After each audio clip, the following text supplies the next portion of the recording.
Okay guys, so I'm going to take you through a bodyweight squat today. Bodyweight squat's a brilliant foundational exercise to really help with your squatting pattern before you look to load the squat. As with any exercise, starting off and nailing the basics can be really helpful before you look to load to avoid any injuries in the gym. Especially with everyone just returning to the gyms, it can be quite a smart way to get back into your training to ensure you're hitting the fundamentals well before you look to start loading your squat. To start off with, we're going to look to have our feet slightly wider than hip width apart, okay? Now this will feel a little bit different for everybody, so have a little play around with your foot position until you feel comfortable. From there, we want to think about setting our ribcage and pelvis position, getting a strong core, okay? After that, we want to look to engage our lats, and a nice cue for that can be thinking about squeezing oranges underneath your armpits, okay?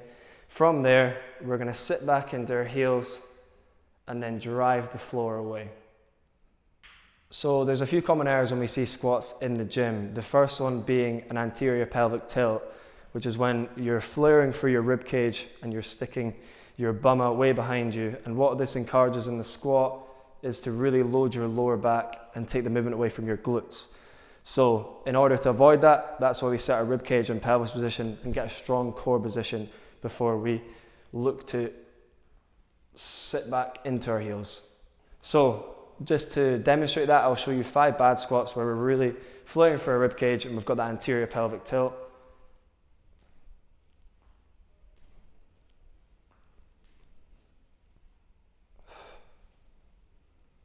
So as you can see, as we get closer and closer to the bottom, I'm really loading my lower back, just making the squat a bit more difficult for me. In order to change that, we'll look to get our rib cage over our pelvis, get a strong core position, and then sit back into our heels.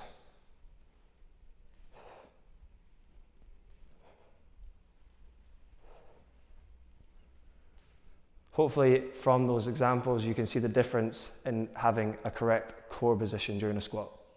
So the second common error we see is people falling forward during the bodyweight squat. So that might look something like this. You get to the bottom and then before you get up, you're really falling forward and using your lower back to drive up to the top, which is why, of course, alongside the ribcage and pelvis position can be very helpful to combat that. But equally, switching on your lats, engaging your lats can be really helpful to keep you upright as you squat back to the top. So the third common error we might see is knees collapsing in as we look to drive the floor away at the bottom of the squat. That might look something like this.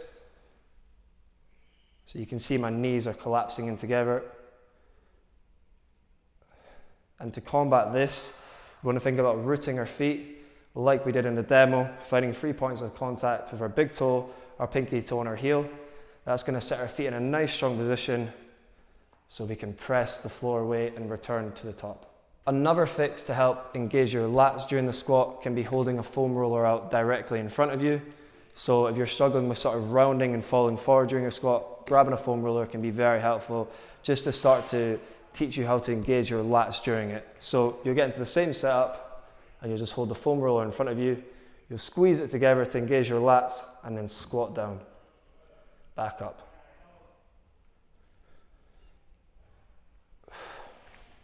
So the final thing we see people struggling with in a bodyweight squat is their lack of depth, okay? So they struggle with range of motion to get parallel to the floor within their squat. So it might look something like this, you just can't get much lower. And what can really help with depth in the squat is having 2 small plates under your heels.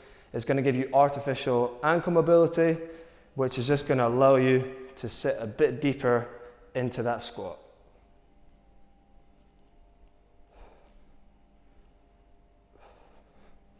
Hopefully these cues and common errors have been helpful for you to get a good idea of what your squat should look like as you return to the gym.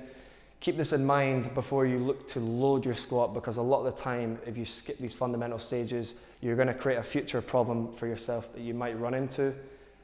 I hope you found the video helpful. Give it a like, subscribe to the channel, and I hope to see you soon.